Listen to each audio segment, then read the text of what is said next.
Zoran Radojičić. Bojana. A gde ste vi? Evo ovdje. Mi smo zazidani. A vi ste? Jeste, mi smo ti koji smo. Samo mogu da vam obećam da ću se baviti time i da ću ponovo doći narednih dana kad budem imao. Ja se najiskrenije. Ne, pa hoću, moram, nema šta Najiskrenije se nadam.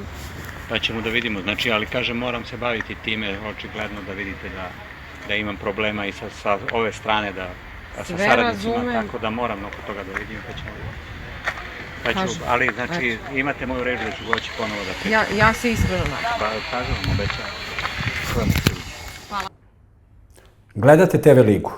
Vaša i naša današnja gošća biće gospođa Bojana Samardžić. Bojana, dobro nam došla. Bolje vas našla. Vi inače živite u Glamačkoj 15. To je 50 metara od Ustaničke ulice. Tokom prethodne godine, tačnim sredinom u avgustu mesecu, su vam sazidali ulazak u dvorište. Da li je to zapravo moguće? Pa evo, bili smo živi dokaz da jeste moguće i da je to izvodljivo, nažalost. To se desilo 17. avgusta prošle godine, sada već prošle godine. Da je tehnički pregled Motorino kupio, da kažem, to parče ulice od grada Beograda i da je krenuo da diže zid i da nas je, da kažem, bukvalno zatvorio i onemogućio nam je izlaz iz svog dvorišta. Znači i meni, i moje porodici i, da kažem, porodicama koje se nalaze plac do mene. Jezivo je bilo. Prosto nismo mogli da znamo, prosto nismo znali kako da reagujemo u tom datom trenutku. Ali, izvinite, moram da vas zaustavim. Znači, bukvalno ispred samog dvorišta... Da, ispred 40 cm, da kažem, od kapije je krenuo da niče taj zid, blokove koje su ređali. Verovatno bi to dostiglo neku veću visinu da nismo reagovali na vreme, da nije to otišlo u javnost, da kažem, bukvalno, evo mogu sad iz dana i u dan da kažem kako je sve to teklo. Znači, 17. avgusta smo mi zazidani, moja porodica, znači 17. avgusta je nikao tu ispred moje kuće zid. 18. avgusta sam ja podnela tužbu za ometanje državine. 19. avgusta, ako se ne varam, da smo imali posetu predsjednika opštine Zvezdara Vladana Jeremića. 20. avgusta smo imali posetu gradonačelnika Zorana Radojičića. Prosto, ajde da kažem, ništa tu nije konkretno bilo rešeno. Predsjednik opštine Zvezdara Vladan Jeremić je doneo neko privremeno rešenje da se ukloni samo taj jedan deo zida, to jedno parče, da se nama oslobodi, s obzirom da smo mi, da kažem, najugroženija porodica bila, da se, znači, to privremeno, naglašavam, privremeno ukloni, da bi nam se omogućio pristup dvorištu, tako je. To vam je inače jedini izlaz na... To je jedini, tako je. Te kuće su tako i pravljene, da kažem, 60. godina, da je taj izlaz usmeren ka ulici, da je ta ulica i postojala 60. godina.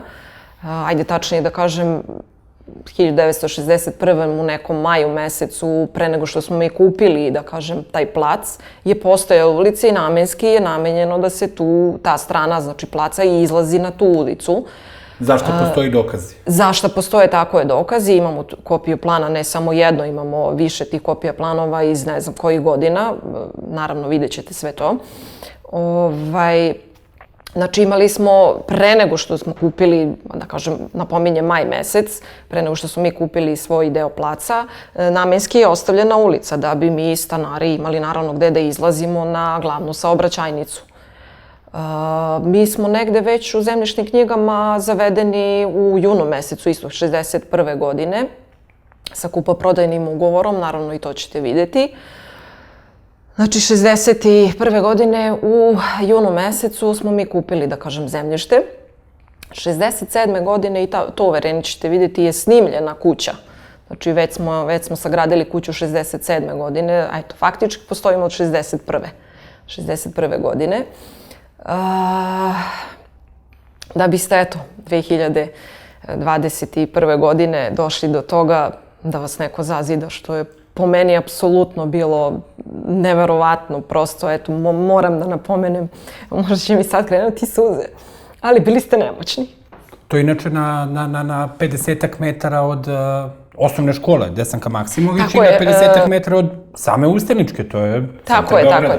Ta parcela, naša parcela je trebala da ima izlaz na Ustaničku ulicu. Po tom planu detaljne regulacije za Mali Mokri Lug faza 1, to ćete vidjeti i na crtežu, trebala je da izlazi znači na Ustaničku. Nažalost, jer su se tu neki objekti pojavljivali nelegalno, nema izlaz na Ustaničku. Znači, jedan deo te parcele nema izlaz na Ustaničku, nego u ovom slučaju je glavna saobraćajnica, da kažem, glavna ulica bila Rebeke Vest. Sada se zove Rebeke Vest, nekada se zvala Kružni put. I u tom planu detaljne regulacije čak je i upisano, analitički su definisane parcele koje moraju da imaju pristup na glavnu javnu saobraćajnicu, gde smo mi kao parcela 13539 upisani, znači da moramo da imamo taj pristup na tu saobraćajnicu, ne na Ustaničku, nego jer je taj plan rađen, čini mi se, 2011. ako se ja ne varam. Napominjem, znači to se nekada zvala ulica Kružni put. I u tom planu stoji Kružni put i školska parcela koja je pre razvrgnuća zemljišta bila pod brojem 13540/1. I ona i mi se tu vodimo da moramo da imamo taj pristup na tu glavnu saobraćajnicu i to ne može niko da nam ospori. Vi ste napravili onda, ajde kažemo, neki improvizioni protest, bunt građana, udruženja, dolazili su kod vas, televizije, kamere. Tako je. To se jako brzo se to pročulo, jer prosto je ljudima bilo neverovatno da, mislim, u 21. veku vas neko zazida bukvalno i da vam ne omogući da možete da izađete iz svog dvorišta. Prosto je bilo neverovatno. Dolazili su ljudi čak da vide i svojim očima i krstili su se. Niko nije mogao da veruje da je to nešto moguće generalno. Mi ćemo to inače vidjeti na slikama i na snimcima, ali zaista to izgledalo. Nevjerovatno. Jezivo zvuči, to kažem, nadležne inspekcije nisu reagovale. To je krenulo, ajde da kažem, možda i početkom avgusta, ceo proces okupiranja ulice, gde su, ajde da kažem, oni to prvo krenuli u tom donjem delu, gde je sveštenik i gde su te ostale porodice, znači tu su krenuli da skidaju, znači to je asfaltirana ulica, 20 godina asfaltirana, postoji preko 60 godina. Da su oni krenuli u tom donjem delu, pa su prokopali temelj, pa su nasuli, da kažem, betonuju taj temelj i još ništa tu nisu nešto, da kažem, generalno...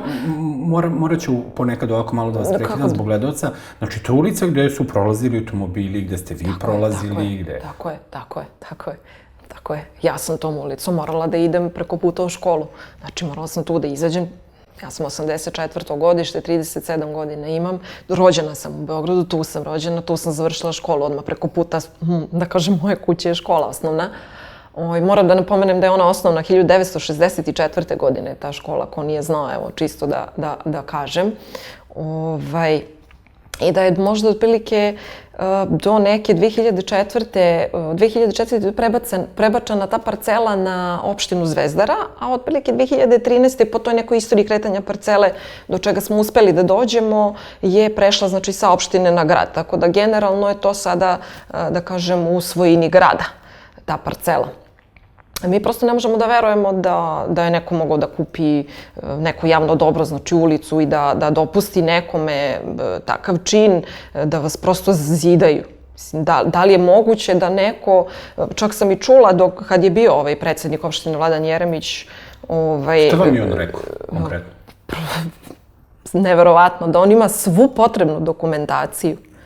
Ja prosto nisam mogla to da verujem da li je moguće, ali su napomenuli da je to samo papirološki deo, znači da na terenu niko od njih nije izašao da vidi činjenično stanje šta se dešava na terenu. Mislim, svi su se oslonili, koliko sam ja sad i čitala taj zakon i to, znači ipak je neko morao da izađe pre izdavanja bilo kakvih tih dozvola, da izađe na teren, tako je, da izađe na teren i da vidi to faktičko stanje na terena, dok nisu izdali te dozvole. I samim tim bi izbegli celu ovu priču i mislim da bi se problem jako brzo rešio. Jel vam je predsjednik opštine davo neko obećanja da će rešiti to, jel mi rekao, mislim... Što se tiče predsjednika opštine Jeremića, on je samo, da kažem, to privremeno rješenje da se ukloni taj deo zida i to je ostalo na tome, ali sutradan kad nas je obišao gradonačelnik, tu smo dobijali mnogo bolje obećanja, znači da je na strani građana. Imam taj ceo audio snimak, ceo razgovor koji traje možda 5-6 minuta sa gradonačelnikom. Objavit ćemo i to.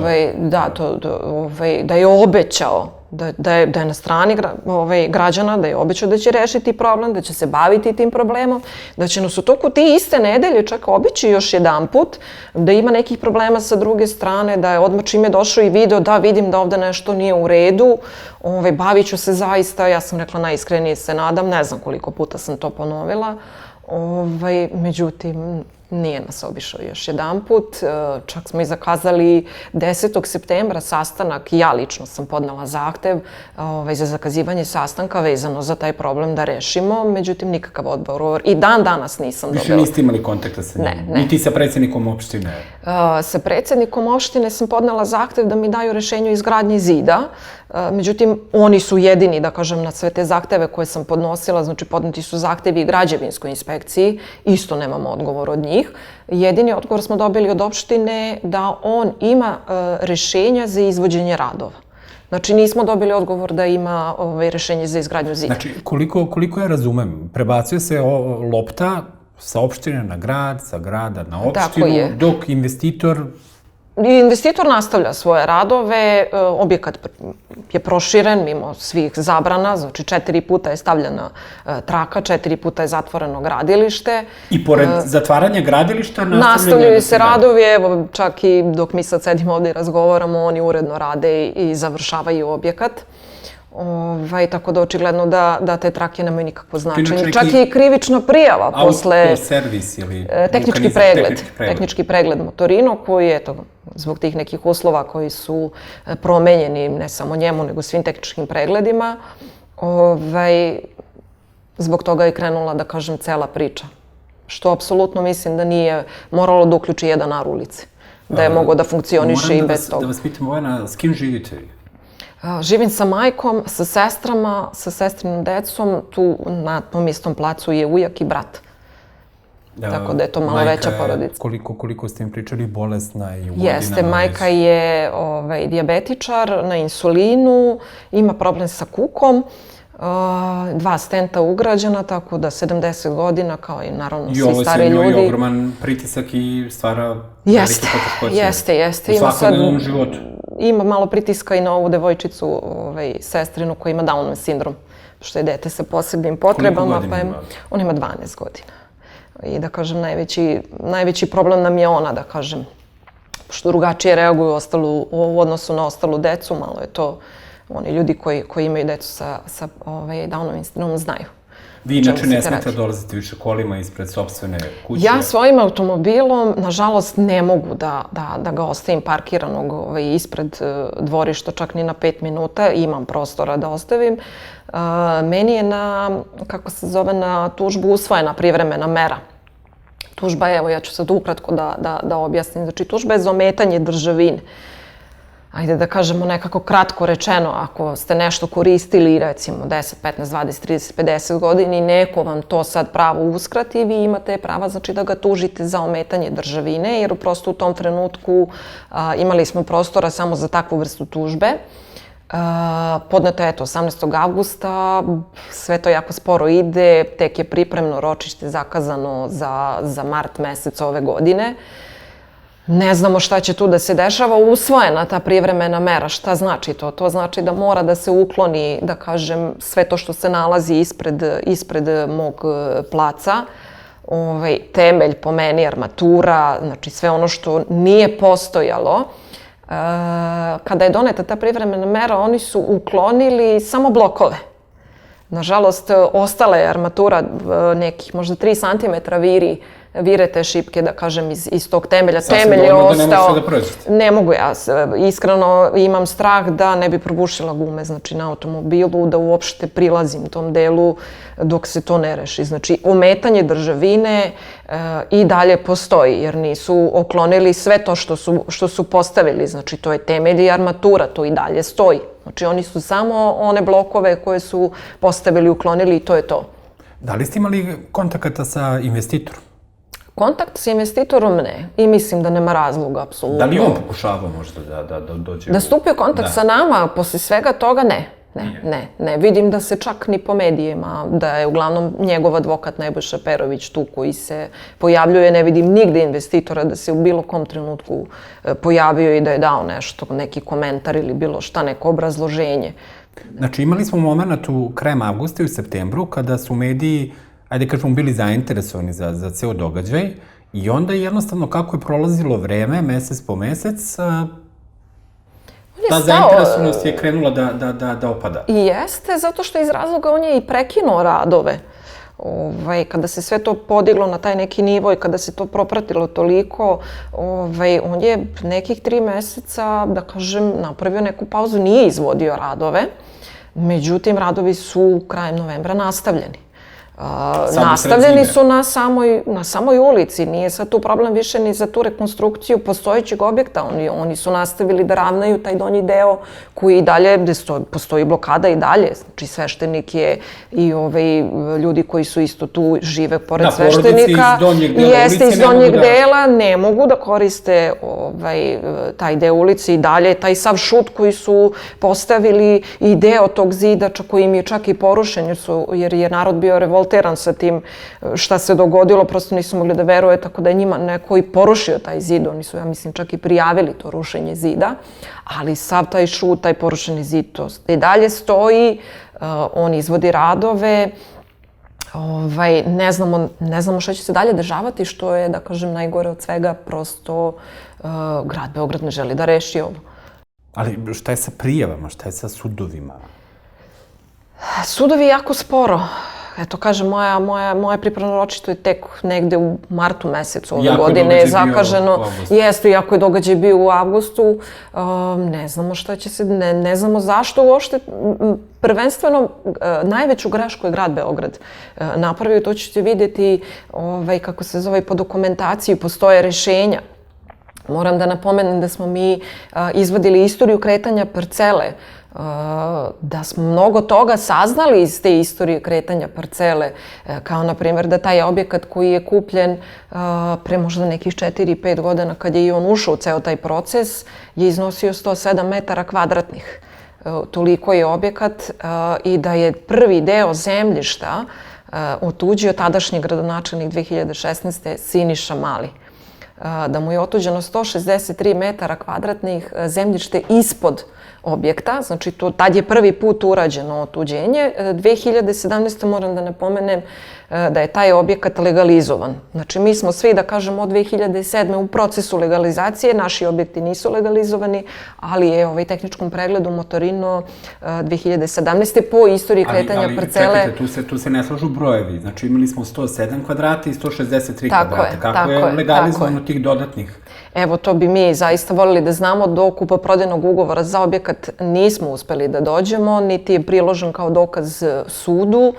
Pokušat ćemo da dođemo do tog dokumenta, da vidimo, da kažem, razotrujemo celu istinu.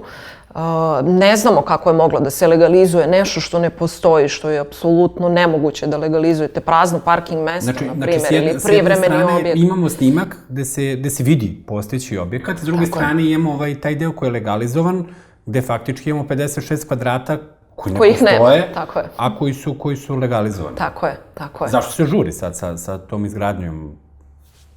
Januar je mesec, sneg je do kolena. Jeste. Pritom rekonstrukcija krova, ja mislim da se to ne radi u decembru mesecu. Zašto je on to požurio i zašto je to sad sve krenulo tako brzo da se radi, zaista nemam odgovor i pokušat ću da dođem do odgovora.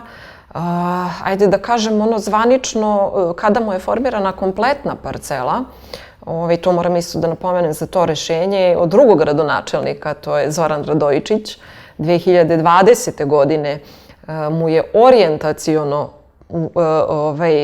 urađena parcela na 510 metara kvadratnih, što je fascinantno da je to moguće. I jedna stvar, to isto mora da... Kako orijentacijalno i kako 510 metara kvadratnih? Orijentacijno su formirali do nekog konačnog rešenja 510 metara kvadratnih. Ja isto, evo, ne razumem se u zakon, ali evo, voljela bih da saznam da li je to moguće da nekome orijentacijno formirate parcelu. Prosto mi je neverovatno. To rešenje od gradonačelnika od 2020. Godine, da kažem, moram da napomenem da bi napovezala se na to rešenje. Tu postoje 3 servisa.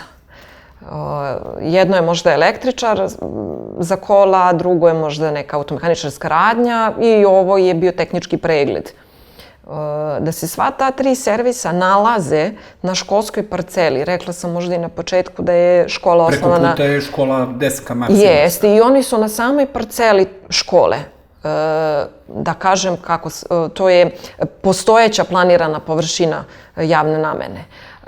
U službenom listu... Koja ne bi smela se prodaje. Tako je, ne bi smelo da se otuđi zemljište od površine za javne namene. To su škole, osnovne vrtići, srednje škole, domovi zdravlja, tako je, sportski centri, sportski objekti. Znači, to nije dozvoljeno. Čak i službeni list iz 2015. godine imate član 18 gde jasno stoji napomena. Postojeće i planirane površine javne namene ne mogu da se otuđi iz javne svojine. Tako da cela ta parcela, znači, mimo toga što su taj jedan ulice, da kažemo, otuđili, što su ostatak zemljišta otuđili od školske parcele i što je zakonom nije dozvoljeno da se radi i zato su oni, da kažem, sva 3 ta servisa imali upotrebne dozvole na po 5 ili 10 godina. Znači, nikada nisu mogli da budu legalizovani objekti, niti da se otuđi zemljište, niti da se formira parcela uopšte. Generalno, oni su to uradili, znači, sa tim nekim rešenjem od gradonačelnika i u tim rešenjima čak i piše, vidjet ćete rešenja u prilogu kako je urađeno razvrgnuće zemljišta. Moram da napomenem i da je ta zona G48 zona namenjena za stanovanje, a ne za komercijalnu delatnost. Znači ima tu, da kažem, neki veći niz nepravilnosti. Mi smo podneli zahtev gradonačelniku da ga uputimo na te nepravilnosti, što je doneo sa tim rešenjem. Tako da sve ovo što su uradili, znači, ulica je upisana u planu detaljne regulacije, mi smo upisani kao parcela koja mora da ima pristup na glavnu saobraćajnicu i da su taj neki deo zemljišta, veći deo zemljišta otuđili od površine za javne namene, što apsolutno po zakonu, taj zakon nije menjan godinama. Koliko je porodica ili ljudi okvirno ugroženo? Porodica, mogu da kažem 4 ili 5, sad članovi porodice koliko su po 2, 3, generalno tu je nekih 20 ljudi, da kažem, ugroženo. Moram da napomenem što je fascinantno, što je njegov advokat napomenuo neki izlaz, pa kruženje 200 metara. Postoji audio snimak izvođača radova i postoji audio snimak vlasnika tehničkog pregleda, da kažem, investitora, gde oni jasno govore da mi ne možemo da izlazimo više, da koristimo tu ulicu, da oni to zagrađuju i da će napraviti drugi izlaz gde će moći da izlaze.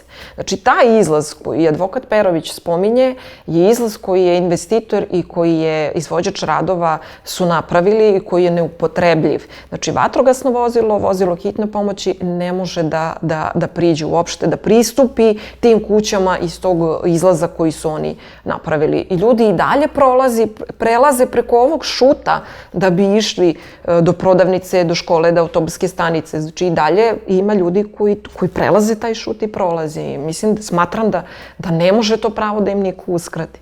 Da li moguće se oko nešto dešava u 2022. godini? Ja ne mogu da verujem. Evo. Kako se vi lično osjećate? Da li se plašite? Iskreno, da. Iskreno da, jer nemamo rešenje. Nemamo trajno rešenje, sve, i to je, i policija je i dalje u parceli tehničkog pregleda motorina. Znači, i možda kroz godinu, 2, ako ne dobijemo neko konačno rešenje sudsko, može opet da nas zazida. Znači, imali smo situaciju, sve je krenulo u vreme dok je gradonačelnik bio Siniša Mali, to se nastavilo i dalje, vi ste prijavljivali, podnosili tužbe, probali da rešite problem, oni su vas sazidali prvo, nastavili da grade, izlazila je inspekcija, zaustavljala je te radove, međutim, investitor je nastavljao, pa ko je nadležan? Ko može da vas zaštiti? Pa ja kažem, opet napominjem, mislim da onaj koji je donao ta rešenja, da je taj neko ko treba da reaguje i da reši problem. Ko je vlasnik autoservisa Motorino? Imate li informacije? I da li smijete? Prvi vlasnik, moram i to da napomenem, po tim zemljišnim knjigama o istoriji kretanja parcele, što je isto jako bitna stvar i u tom planu detaljne regulacije, u tom crtežu što ćete isto videti, moram da napomenem da tog objekta nema.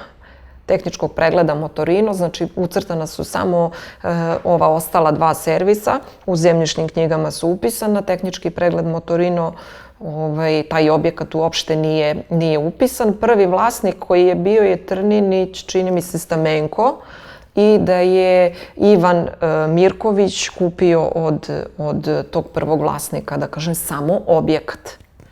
Znači samo je kupljen objekat. Bez placa. Bez placa, tako je. Nisu, opet napominjam, oni nisu mogli da legalizuju ništa, niko od njih, jer su na toj parceli, na toj površini javne namene, na školskoj parceli i ne postoji zakon koji to može da uradi, ali očigledno da postoji nešto iznad zakona. Tako je, da postoji nešto iznad zakona i neko koji je to odradio. Kako vaša porodica reaguje na sve ovo? Ja iskreno da kažem, ja ne mogu da se opustim i ja ne mogu da prolazim tuda i ne mogu parkiram svoj automobil, osjećam se, neprijatno mi je zato što znam da u strahu sam da, pritom oni su postavili kamere na taj objekat. Znači nisu postavili na prednji deo objekta gde im je ulaz, nego su te kamere postavljene na zadnji deo objekta i gledaju moje dvorište. Znači ja apsolutno ne mogu ništa da, neprijatno mi je i strah mi je da prolazim tuda, zato što to je sada njegova parcela. Znači vlasnika tehničkog pregleda Motorino i nemamo apsolutno neka, sad pritom i pretnje smo dobijali kada je to bilo sve krenulo, kada se podigla ta javnost i kada se digla ta prašina, ja sam dobila i pretnje čak od neka 3 lica da ne smemo da prolazimo to, da je to privatna parcela, da nemam prava da prolazim tuda. Jeste prijavili policiji? Šta Jesam, kaže? Imam zapisnik, išla sam lično da prijavim, imam taj zapisnik, apsolutno ništa ne rade po tom pitanju, niti tužilaštvo reaguje, niti bilo ko, da li u pitanju što su NN lica, zaista ne znam. Niko do sada nije niti radio uviđaj, niti bilo šta drugo što se tiče tih... Nikakvu povratnu informaciju? Nikakvu povratnu informaciju, ali imam informaciju da su oni podneli krivičnu prijavu za rušenje zida i da je na to izlazila policija 2 puta na teren da vidi i da radi uviđaj, što mi je apsolutno, pritom oni nemaju to rešenje, znači, za izgradnju zida. Koji su vaši sledeći koraci? Moji sledeći koraci, ne znam šta bih rekla, ja i dalje čekam za to ometanje državine, bar jedan spor da se završi, ali očigledno će to trajati jako dugo, a da je ulica i dalje u parceli tehničkog pregleda Motorino. Moram da napomenem da smatram da grad treba da se uključi, da ako je grad doneo ta rešenja, da grad treba i da poništi ta rešenja ili da otkupe taj 1 ulice, pošto je opština, koliko ja znam i koliko sam videla, napravila procenu na tom delu, da kažem, parcele Zvezdare, da je 30.000 eura 1 Mislim da to nije neka velika suma novca da grad Beograd može da otkupi taj jedan deo ulice i da se skine, da se poništi sa parcele tehničkog pregleda Motorino i mislim, s obzirom da je sve urađeno protiv zakona, da treba ta cela parcela i da se poništi. Da li je cilj, znači vaš je cilj da se vrati ulica u prvobitno stanje? Jeste. Znači cilj nam je da se ulica vrati u prvobitno stanje i da se omogući svima nama koji smo je koristili taj neki dug period da možemo da je koristimo kao što smo koristili i do sada. Eto, moram da kažem da kada je bilo ovo COVID stanje prvi put, kada je penzionerima bilo zabranjeno da izlaze, ja sam recimo spustila se svojim kolima dole do sveštenika, do tih starih ljudi, pa sam pitala li treba neka pomoć, idem do prodavnice što go treba da uzmem, da odem da kupim i da donesem. Ja sad to ne mogu da uradim, ja ne mogu da se spustim sem, da prelazim preko tog šuta, da odem do starih ljudi da vidim ili mi treba neko pomoć. Koliko oni imaju godina? Sveštenih je tu negde blizu 80 godina ima, ja mislim, 2 ili više bajpasa ugrađenih. I on faktički ne može da izađe na... Penje se preko onog šuta. Mislim, prolazi i dalje tuda, mislim, što je po meni apsolutno suludo da neko kruži 200 metara duže, da bi otišao do prodavnice. Ja ne vidim razlog zašto, ako je ovo 50-60 godina prolazi ovudo kao i svi mi. A pritom ono što je bitno, ukoliko se ide tim kružnim putem i ostalo, znači tim putem ne mogu da dođu kola hitne pomoći. Ne, vatrogasci nikako. Vatrogasno vozilo ne može da prođe, nema tu širinu. Znači, taj donji deo ulice nema apsolutnu širinu. Ne, vatrogasno ne, hitna pomoć možda bi mogla da uđe u ulicu, ali bi im onda nosila, morali bi da ostave tu, pa da se nekih možda 50 metara sa nosilima penju do kuće i da... Znači, prosto ne mogu da uđu na taj prolaz koji su oni napravili, jer vidjet ćete i fotografije, izgleda strašno. Imali ste prilika da gostujete na medijima i da iznesete taj svoj problem. Da li je bilo nekih povratnih reakcija? Ne. Jedini koji su, da kažem, se oglasili jeste bio, i to mogu i da zahvalim ovom priliku predsjedniku opštine Zvezdara Vladanu Jeremiću. On je jedini, da kažem, i obratio se javnosti, i to ću da naglasim za te dozvole koje, ta 2 rešenja koje on u stvari ima, on nema ni za što drugo, čak i on gospodin i rekao da ta 2 rešenja koje imaju, jedan je bio za ogradu, a ovo drugo rešenje, rekonstrukciju postojećeg objekta, to je krov i unutar objekta su radovi, i to je jasno i rekao na Prvoj televiziji u emisiji 150 minuta. Znači, tu nema nikakve dileme. Sve ono što su radili, zašto je zatvarano gradilište, za to apsolutno nemaju nikakvu dozvolu. Čak i advokat Nebojša Perović rekao da mi stanari prijavljujemo to, da kažem, iz nekog hira ili da nemamo razloga da to prijavljujemo. Ali nastavljeno da se gradi? Ne, oni uredno nastavljaju da se radi mimo, svi trake su pokidane, ja čak imam i video snimke, ako to budete mogli da prikažete, kako oni odvezuju te trake, odvezuju, zavezuju, pa ubacuju, zagrađuju taj privremeni objekat, to što su se proširili, što je jako fascinantno. Evo i danas rade, juče su radili, bez problema. Bojana, obzirom da nemate često prilike da goste u medijima, ja bih vas zamolio za kraj ove emisije da pošaljete neku određenu poruku kako građanima Beograda, tako i funkcionerima. Ono što vam je na duši, što bi rekli. Ovo je sad neki, da kažem, živ dokaz da više ništa nije sigurno. Niti u Beogradu, niti bilo gde drugde, znači da je sve moguće, da sve može da se radi, mimo svih dozvola, zakona. Mislim da građani trebaju da se zaštite i mislim da sa ovom mojom borbom i da ja ovo treba da isteram do kraja, da bi svi ostali bili bezbedni i da se to nikad više ne ponovi. I nadam se da ću u tome uspeti. Takve stvari ne smije da se dešavaju. Mislim, ovo je, da kažem, stvarno bilo jako grozno da neko uzme i da vas zazida, da grad Beograd proda ulicu i da vas zidaju. Znači da nijedna ulica onda nije izgleda sigurna da li je ona uknjižena ili ne. Čak smo dobili informaciju da pola Ustaničke ulice nije uknjiženo. Ali to opet ne daje nekome pravo da može da kupi i da zazida. Mislim, onda smo mi svi mogli to da uradimo. Ajmo onda svi da kupujemo po deo ulice i da zatvaramo komšije, mislim, ako je to zaista da. Hvala vam pre svega na hrabrosti i hvala vam što ste bili danas naš gost. Nema na čemu. Hvala vama što ste me pozvali.